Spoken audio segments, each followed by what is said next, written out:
Look at the calendar. Read. Do activity A from your textbook.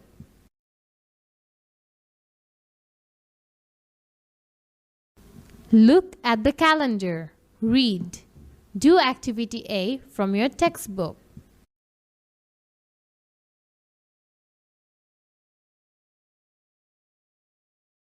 Pair work.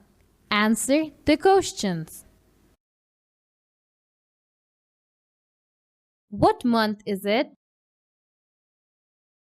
This is February. What day is the first of month? Monday is the first of the month. What day is the 10th of the month?